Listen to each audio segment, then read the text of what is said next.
I'll start with just a couple of comments, let people give you a rough idea what we're trying to do. I mean, first of all, we pretty much hit the ground running. My second day, I was told I had a $50 million gap to fill. So we promptly went about trying to make sure we could find savings, and I want to emphasize the word savings. We were not looking to cut, and we cut as little as possible. We focused on finding what departments had already managed to save in the county government, and we found that most departments were able to contribute money that they hadn't spent, and just let us know what we could expect to be carrying forward in the rest of the year. So, for example, the school system did not get a cut. They simply had saved money, and they just said, this is what we've been able to save so far. And they'll be treated as they normally have. That money, when it's saved, carries over to the next budget. And so they're just letting us know that we had $25 million that we carry over to the next budget. So this is normal. We just got this information early enough that we could make plans, and it helped us not have to make cuts that we otherwise might have had to make. We're working on the capital budget, which we'll be sending over to the council, I guess it's next Tuesday, 15th. And again, we had some surprises from the last year. There were some expenses, some large expenses on the capital side that we didn't anticipate. There was a hole in a bridge that exposed gas lines, electric lines, and water, and wound up in making a very expensive fix for what we call a sinkhole. And it was a lot more than a sinkhole, and it cost the county a lot of money. Was it $20 million that we had not anticipated in our capital budget, and obviously that money was set aside or planned for using in other projects this year, so we've had to look at what we're going to do to make things fit, and so we spent a lot of time doing that. We've announced some of our new hires, and I think there are 2 more. Have they been officially announced? Not officially announced. Can I say them? They're coming. Okay. Can I say who they are, since it's out there anyway? Okay. So Adam Ortiz, who we know is not working in Prince George's County, he said he's leaving there. He'll be coming over here for DEP. I'm looking forward to working with him. He's got a good resume on the environment. He's done some really innovative things over the year. I first had met him when he was a mayor, and they had done some very interesting stormwater work in his community. He was kind of ahead of the curve, kind of ahead of everybody else. And so I feel lucky to bring him over here. And we're also Diane Vu, who'd worked in the Office of Community Partnerships, is going to be the new Bruce Adams. So she's taken over community partnerships. So those are these next 2 people we're announcing. We continue to look for people.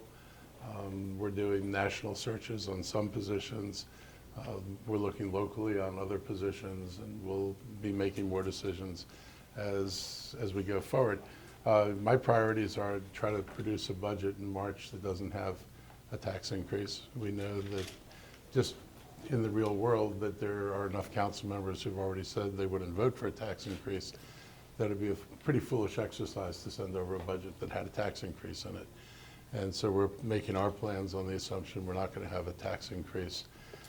We are going to start the work of restructuring once we get past this budget. It's very difficult, to walk in the door in December and expect that you're going to restructure the county government in the next month or 2. If it was that easy, somebody would have done it a long time ago. And so once we're past the budget and we don't have to focus on delivering a document to the council, they'll have several months of fun dealing with our document. We can focus on the work that we're going to be doing, working with the workforce to look at jobs in the county. What are the jobs that are critical for achieving our mission? What are jobs we think we can consolidate or replace? We're going to be looking to move people to positions that are made available via attrition so that we accomplish the shrinkage that we hope to achieve without actually laying people off. And we're looking forward to being able to work with the workforce and our union partners in doing this. And I said this during the campaign a lot. The unions are perfectly aware that when we run out of money, it's their jobs that are going to get cut. Most of county government is wages and salaries. And so when you run out of money, you pretty much run out of your ability to pay people. So you're either forced to reduce wages and benefits, or you wind up laying people off. And I think we're all realistic enough to know that we're going to be in a relatively tight budget situation for a while to come, and that our expectations for how we do things has to be focused on how do I get more use out of the dollars we have. So we're not looking to make these cuts to save money per se, but there are some things we know we need to do. Early childhood is one area. There are other expansions we want to be able to do in services, and I can't add them onto the existing budget because there's no room to make those additions. So if I can't have new money, I need to make the best use of the money that we've already been given, and that's what we're going to be focused on, and that's going to be a months-long project. I dare say likely to do the county completely. I'm guessing more than a year to do the county completely, but we're going to start, and hopefully our next budget will be the first budget to reflect some of the structural changes in staffing that we hope to be able to achieve. I think one of the other highlights, we've launched an inspection program and are working really hard with the housing department to make sure that some of the conditions that people had to endure, they won't have to continue to endure. We're going to make sure that we do the inspections right. And I've told people that I'm very concerned about our inspection regime, where you can inspect 20% of the units in a building, and then you'd order fixes in the 20% of the units. But if the other 80% have the same problems that the first 20% had, none of them ever get fixed the way we do inspections. So if you're lucky enough to have a unit inspected, you could see an improvement. And if you're unlucky enough not to have your unit inspected, then you may have to live with the very things that we ordered somebody else to fix. So we're going to work at taking a different approach to that. Again, landlords, and I would say most landlords, are pretty responsible. Landlords who are responsible aren't going to be subjected to 100% inspections year after year. The ones who continue to create problems should expect a more rigorous inspection. And hopefully everybody will get the message, and then we won't have to do this at all for anybody. I mean, our goal is not to make this onerous. Our goal is to get compliance and decent living conditions. And if we can succeed at that, then the inspection regime will be a little bit different. We're working on the benchmarking the county. I again talked about that. Sidney Katz had his first meeting yesterday, so we're trying to set up what the format's going to be. We're getting input from people who want to serve on the advisory committee of this. I have heard this complaint all the way through the campaign, and I have to say that I just had this feeling one day in the midst of all this, sort of like, why didn't we do this before? I mean, frankly, we've been told for a long time that we were a very difficult place to do business in, and we never really responded to that or did any critical self-analysis of our work. And I just realized we just ought to do it. And I said we were going to do it during the campaign, and we're setting about doing it now. Our goal is to make sure that we're not doing things that the other jurisdictions around us aren't doing. I don't believe that Montgomery County is safer than Fairfax County or Howard County, and so if we're doing stuff that the other folks aren't doing, we probably don't need to be doing it. And we're also going to be looking at the code, because a big issue for folks is if you've got an older building and you're bringing in a new tenant, you often have to make modifications to your building that would bring it up to the latest code. Not all jurisdictions do that. So again, we're going to look at what the common practice is. If it's minor issues, they may be able to be grandfathered. I don't expect to grandfather anything that's a major health or safety issue. But if it's a minor issue, I think we ought to look at this in a more practical way. If a person's doing a major renovation of their building, then we expect the building to come to code. But I've heard horror stories of people being faced with enormous repair bills, and they simply say, I'm going to go to DC, where I can rent an equally old space and not have to go through the things that the county makes us go through. Again, this is going to be a learning process, and there's anecdotes out there, and we're going to try to turn the anecdotes into reality, and what we find as actual real problems we're going to attempt to address. So those are big things for us. This morning I went to a racial equity meeting, and it's the start of our efforts in the county to start bringing racial equity lenses to the different departments. Hopefully this will culminate or lead to an event on March 13th. I'm working with Nancy Navarro on this. We actually will do a community meeting so people get a better idea of what it means to have a racial equity lens. But the short answer is, when you make a policy decision, looking at what the impact of the policy decision is on different communities, and are you missing the impact of what you're doing? I think people generally try to do well-intentioned things, but you can be well-intentioned and not always aware of the implications of some of the work you do. So we're going to make sure that we're more aware, and that departments focus on that as part of the decision-making process. And what else is exciting on the agenda? I met with the governor, and we had a pretty good discussion.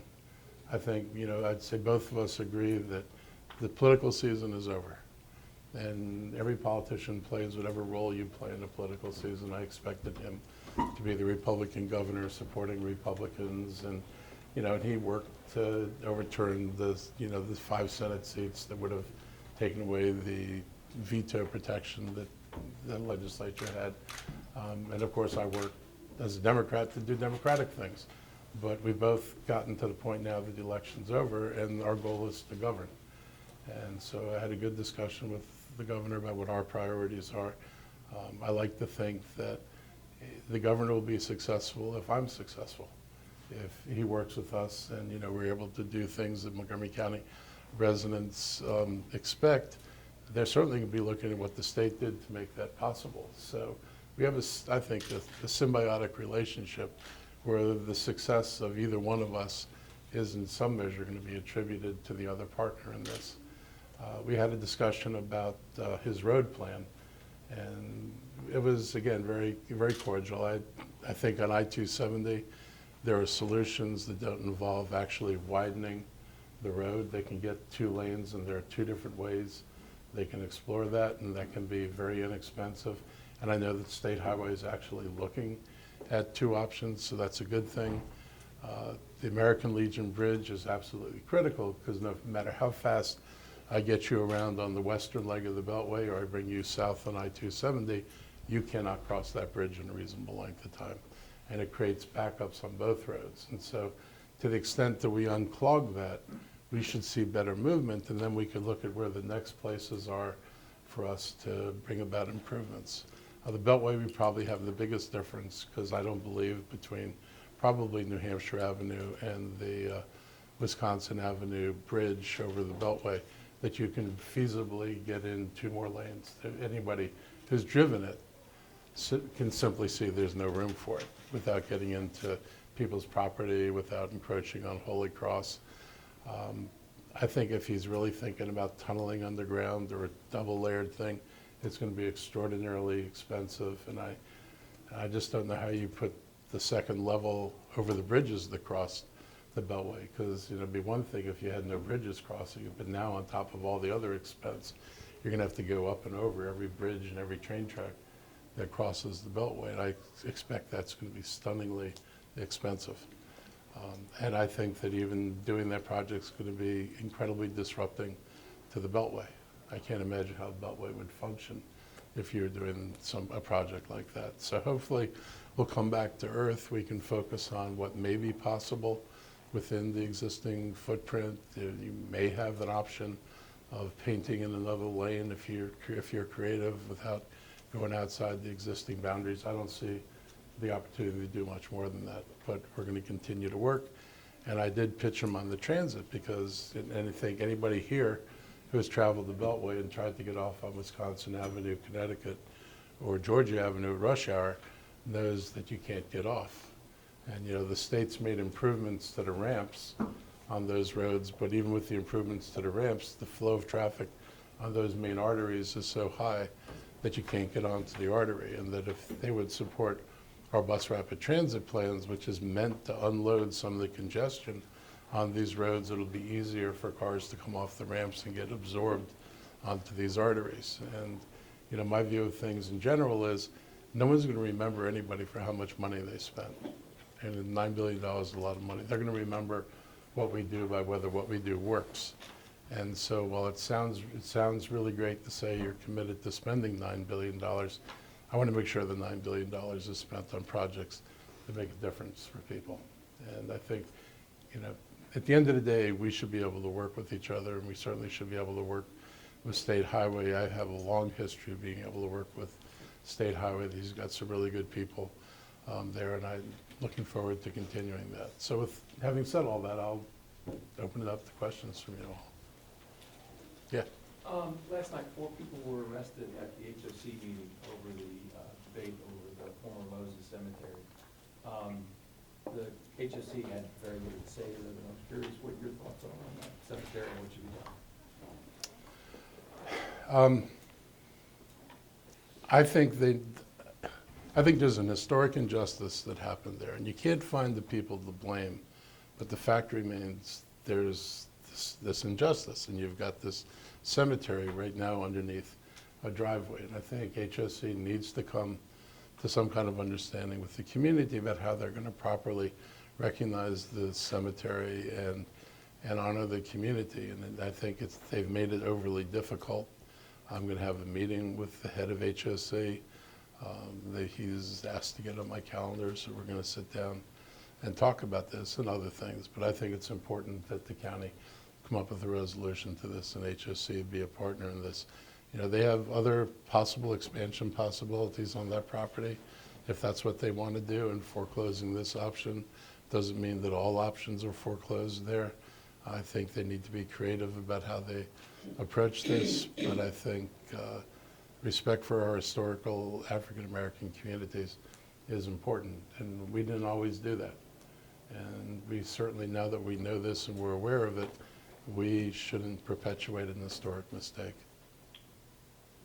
Yeah. It was announced today that there's going to be a new incubator center in Boston for the county. I'm wondering if you could talk a little bit about the importance of that and sort of how it squares with some of the reductions that I know are in your savings plan for the incubator program. I think we're talking about some very different things. I mean, we've got existing program. One of the so-called incubators actually has HOC in it right now. So go figure how that's an incubator. So we're going to look at this, you know, more aggressively. I actually want to expand the incubator programs. I've seen programs in Baltimore that put stuff we do to shame. And we need to figure out how we're going to do incubators at different levels. So, you know, we've kind of focused on the biotech end of the universe, and that's a good place to do work, but it's not the only place to do work. And a lot of people who need jobs aren't going to be going to college and aren't going to be looking at an entry-level biotech position as part of their career path. So we're going to try to create jobs at both ends of the spectrum. So we're going to continue to support the Economic Development Corporation and what they do, but we're going to broaden incubators to, you know, much bigger footprint. I personally want us to have at least one large kitchen incubator. And, you know, one of the people who logically would have been a competitor actually had signed the contract with the county under Ike to help find an incubator location in Montgomery County for a kitchen. And he said, you could build multiples of these things and it would have no effect on my business at all, because demand for space like that exceeds the availability of space. And I think this is a good opportunity for the county to get into this world and help people create jobs. And this is our goal, is to try to, you know, grow this place. You know, the Amazons of the world aren't going to be the companies that fill the spaces in the shopping centers. They're not going to be the people that fill, you know, the office building that's got assigned 2,000 square feet for rent. So we need to generate and build an economy at the bottom as well as build an economy at the top. Yeah. What are some specific ways or strategies that you would like to see Montgomery County pursue to build business, new jobs, things like that? Part of it's incubation, so that people with ideas can come into an environment where they can develop the ideas. And the good incubators have supports. And, you know, when I first saw our incubator programs, I asked whether they had, you know, business training. Because, you know, you can have the greatest idea in the world, but if you can't market it and you don't know how to run a business, and you're not going to succeed. And they said, well, we have brown bag lunches and they can come down if they want to come down. And I actually want that to be mandatory. If you're in an incubator center, you're getting business training until you can demonstrate your ability to do a business plan and have a marketing plan. You should be getting support. But we need to help provide that. I'm interested in a freestanding center, which other jurisdictions have, where businesses could come in and, get support. How do you do books? How do you learn how to do that? How do you do a business plan? How do you do marketing? And hook people up with folks who can support them. So that's a part of it. I think also we kind of lag in IT, my own personal perception. And I've had multiple conversations with people who feel one of the problems is that, you all know about coding, I don't have to tell you, right? So everybody fell in love with coding. And it turns out when you talk to people in the industry, that coding's like the first step. It's not necessarily what people need. And so we've got to figure out how to provide a higher level of training in the IT field. And so we're looking at the partnerships with the college, but I'm actually interested in talking with folks in the IT industry to see whether there would be an interest in standing up a standalone project separate from educational institutions that perhaps could provide accelerated training so that the industry is able to train people for the jobs they actually have. And we have this conundrum where people talk about there are 27,000 jobs in Montgomery County that go unfilled. There's 150,000 jobs in the region that go unfilled, so we're not the only ones with unfilled jobs. And a lot of it's tech, and we don't seem to have the tech people that are the right fit for those jobs. So one thing to do would be to look at how do you provide people who are the right fit for that.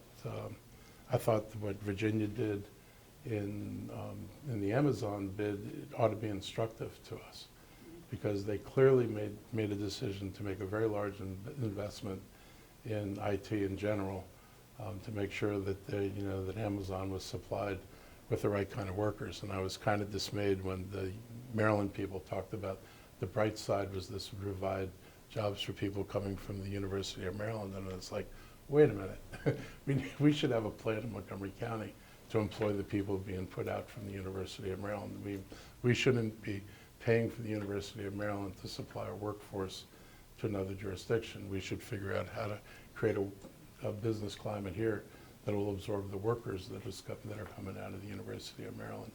So I'd say, I'm looking broadly at things we can do and what the opportunities are. To work with the business community to figure out where they think the weaknesses are.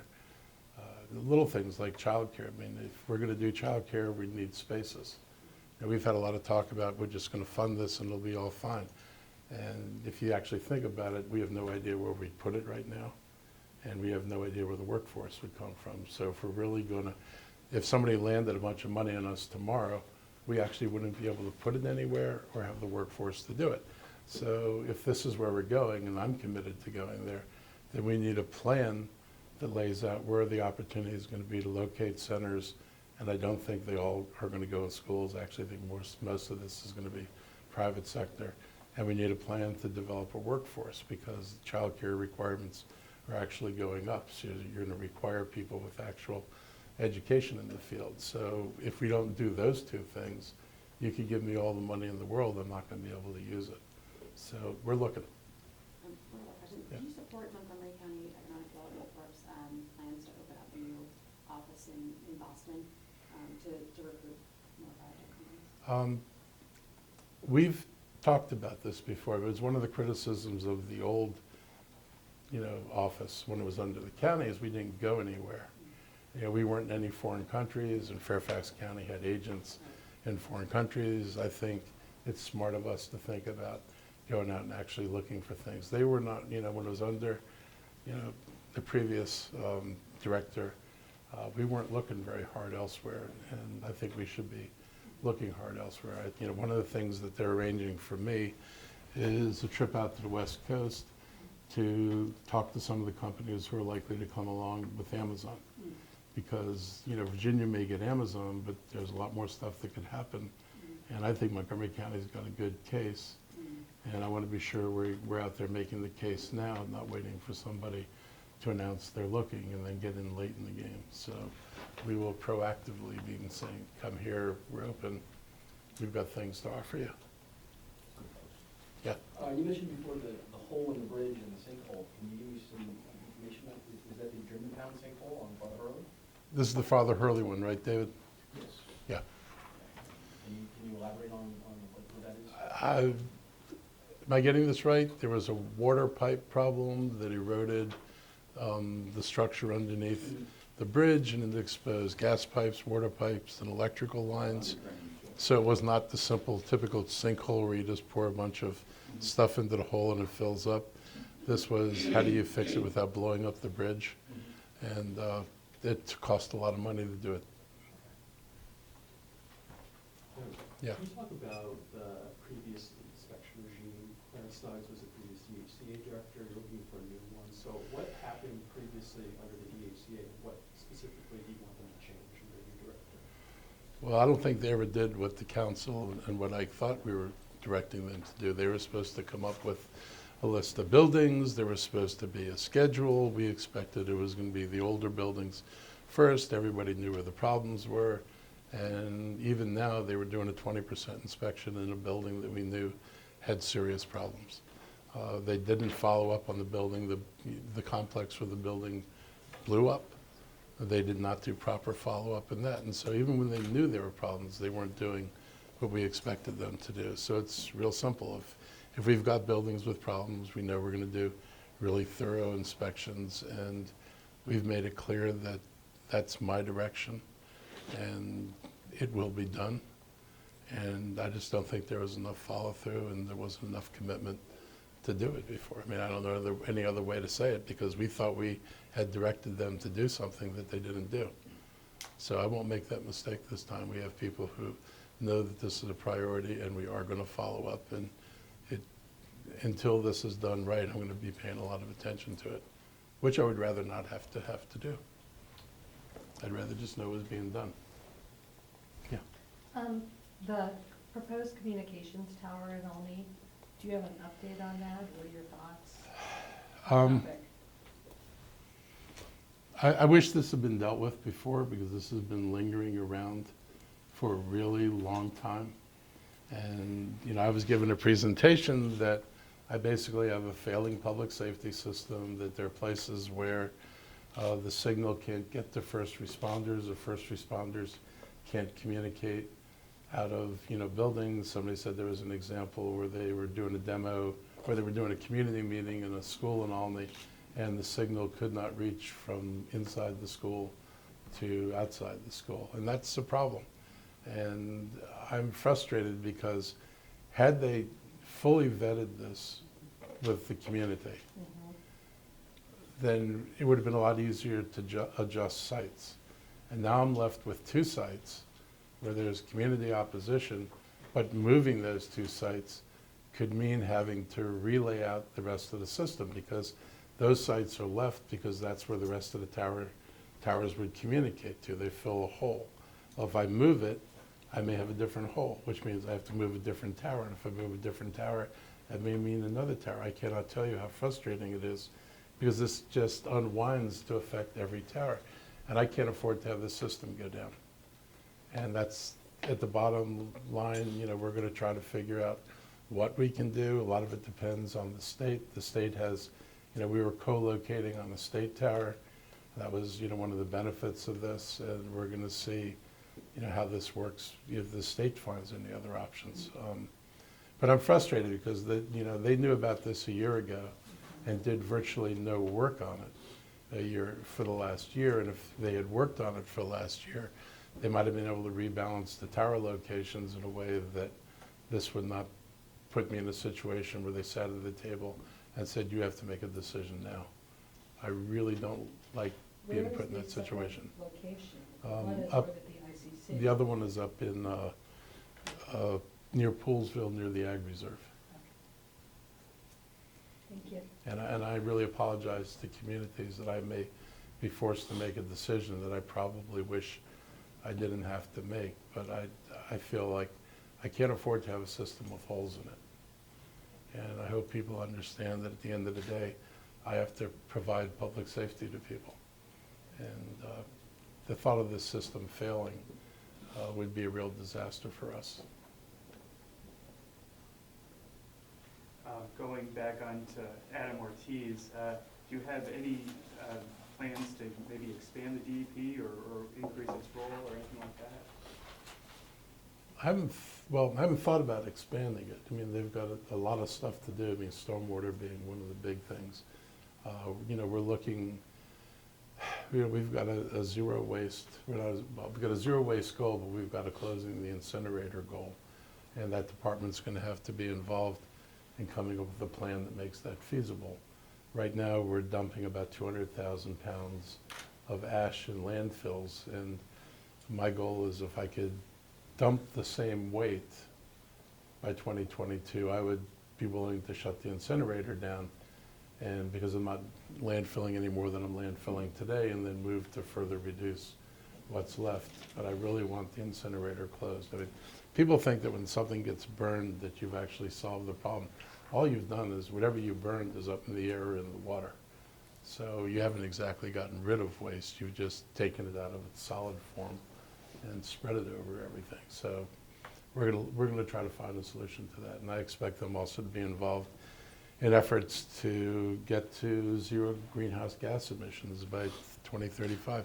And I'm not Pollyanna-ish about this. This is an extraordinarily difficult lift, and if I had to rely on existing technology today, I know I can't get there by 2035 because the technology is not there, but that's also 16 years from now. And you know, some aspects of technology are evolving pretty rapidly, so the doors may open to do that. My concern, and Tom Hucker was a really strong partner in this when I was on the council, is if we set a lesser goal, we could probably achieve it, but then we'd say, well, our job's done, and we'll wait till we have to set another goal. And I think in the area of climate change, your job really isn't done until you get to zero. And so I was happy having a number that may be impossible to achieve, because at least every day, or on no day, will I be able to say my job is done. And so I think that'll drive continual innovation and continual look for solutions. And so I want people to feel that this really is urgent, it really is important, and we're not going to rest until we get there. And if the deadline slips a little bit, that's less important than the fact that you're trying to get there. I know we'll get a better number by having that as a goal than if we had a higher number as a goal. Can you talk about the federal shutdown? Has that put any strain on the county government? I don't know. Do you feel strained, Andrew? Not by that. Yeah. necessarily, Look, it's more strain for the individuals. I mean, obviously, we're functioning as we function. We wouldn't see an impact unless people genuinely lost their income, and then we'd see it next year. Because now any check they get is in this fiscal year, which means that we would see it next year in taxes. I am hoping that the Democrats are able to make sure everybody gets their pay. The hard thing for people is their bills are due. They got rent, mortgages, utility payments, all the things in real life. And whoever the silly person was in the Trump administration who assumed that these people all have piles of money sitting around and could simply pay for stuff if they're not working, that's just unrealistic. There are tons of federal workers who don't make a lot of money, who live paycheck to paycheck, and they're going to be really hurting. But the county, as an entity, it's, the entity doesn't get hurt, but the people in the entity get hurt. Is the county doing anything for those employees? So we're talking about some things. Do you put any finishing touches on anything? not yet. We're trying to think about some things we can do to try to help people, at least, some comfort or some support we can provide. And I'll look at what other jurisdictions are doing. There's not a lot we can do unless you're writing checks, which we're not in a position to do. A lot of, it's more symbolic than it is going to be genuinely helpful for what people need, which is money. Yeah. In terms of the transportation system and the transit places, like in the metro stations, what are your future plans to improve the elevators? That's a WMATA issue.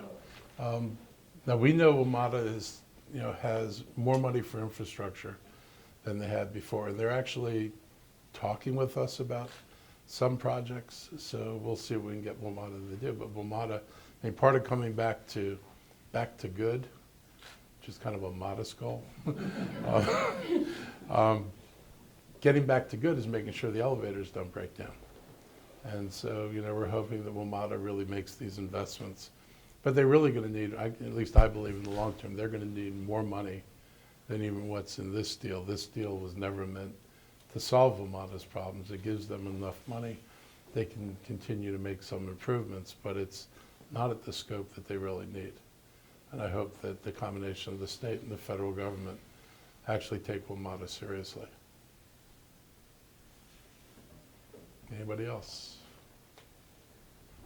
Monday is the day that the FCC's federal preemption law goes into effect for small cell antennas. I know that the county is part of one of the local jurisdictions that's suing. Do you think this is going to have any consequences going forward on the county's ability to get this done? I think we're okay with in the sense what the FCC has done so far. I don't know if there's another shoe to drop, and there's discussion about whether they're going to drop a shoe on us from the federal government or whether there'll be a shoe dropped by the state legislature. But we're continuing to discuss this, and we've made 5G available in all the prime areas, in the high-density downtowns, in the high-density business areas. 5G is available. It is highly debatable whether 5G needs to be available. Well, first place, they don't have 5G, but whether mythical 5G needs to be available in suburban neighborhoods today. Do I need to put in the towers? Because there's no 5G to put in the towers right now. And if you're on AT&T is the only people offering anything, and they're not actually offering it for your phone. You have to buy a modem and put it in your house. So this is really in its early stages.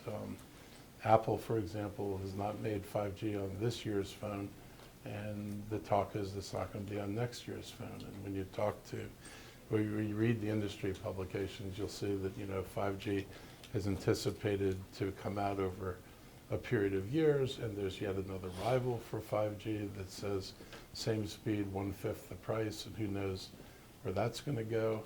But we're looking to make sure my goal is not to get preempted, and so to figure out what legislation we need to put in place to do that.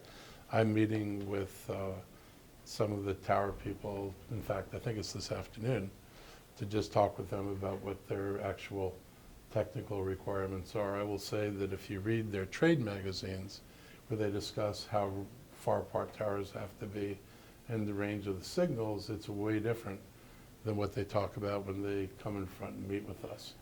And the trade magazines are touting a lot more range than what the advocates or lobbyists are talking about when they're in front of us. And I've asked them to address, what are the real ranges of these towers or the cells, and how close do you really need these things to be?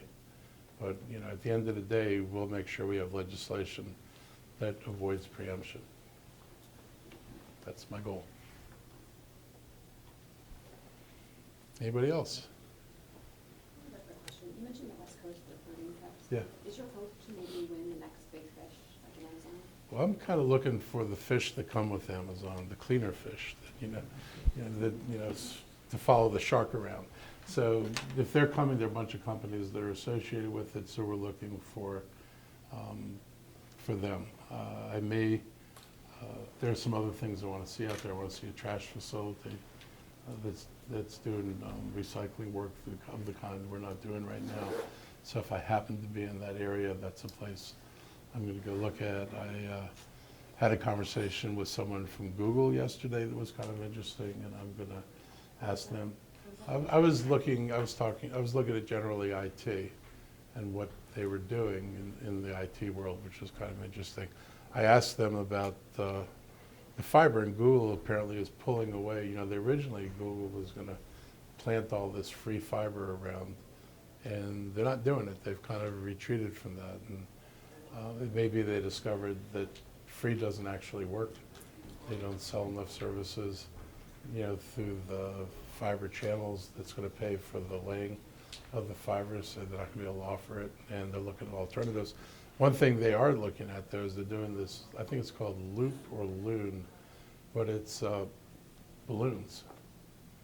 And they've actually done test deployments of this. This is really fascinating because they can get 1 gigabit service out of stationary balloons, And they're primarily doing this in third world countries right now, but it has potential to be done in other areas. And the question I asked them is, I've got this ag reserve, which has proven to be really difficult to serve, and so I asked them, would you be at all interested in, trying a service like that up here where I can't reach them with traditional cable?